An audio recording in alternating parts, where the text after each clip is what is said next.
l'équipage de Fleur Australe quitte Nouméa et fait cap vers les îles du Grand Sud de la Nouvelle-Calédonie à la rencontre d'un fervent acteur du développement durable, l'EEC. Sous l'impulsion de cette filiale locale de GDF Suez, un grand parc éolien produit désormais 50% de la consommation annuelle de Mont-d'Or, la deuxième ville la plus peuplée de l'archipel. Mais en poussant plus loin leur traversée, les Poupons vont aussi découvrir une autre solution innovante et durable, établie par la compagnie pour ces territoires insulaires.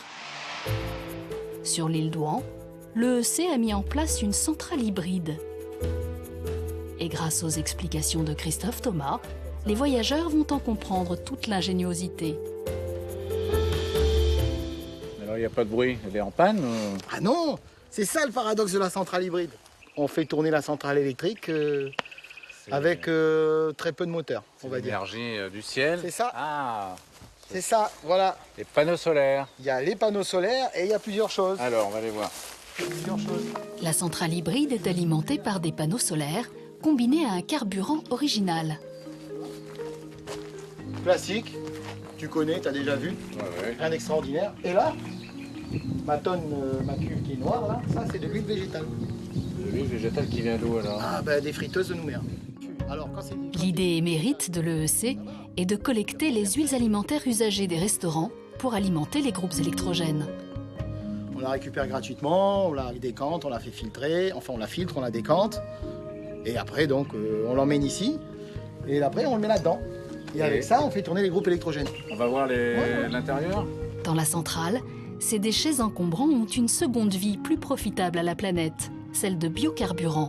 Pour faire démarrer ce système ingénieux, la centrale a juste besoin au départ d'un peu de gasoil. Voilà ma réserve de gasoil.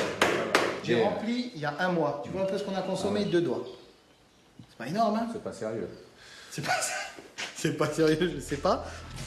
Et voilà mon groupe électrogène, du carburant.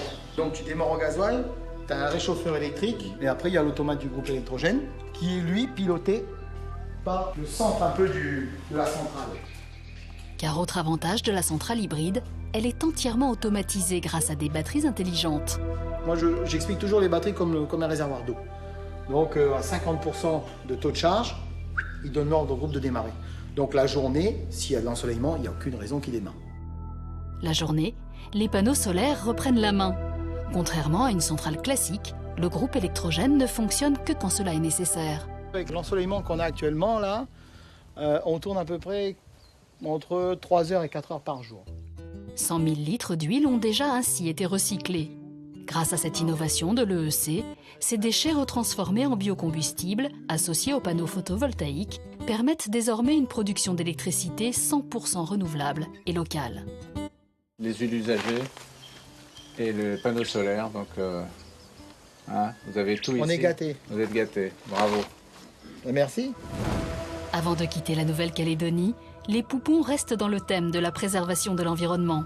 Début suivi d'un groupe de 2 individus adultes repérés par Fleur Australe. Géraldine embarque avec des protecteurs de baleines à bosse, l'équipe d'opération cétacés. Et de Fleur Australe, les enfants participent aussi au repérage des baleines. Moi je vois mieux avec ce côté que ce côté-là je vois rien et ce côté-là je vois tout. À chacun son côté, tu vois.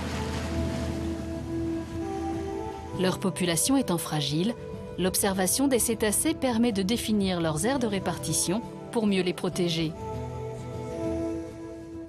À l'aide d'un fusil hypodermique, ils prélèvent un bout de peau de l'animal pour une identification génétique plus précise.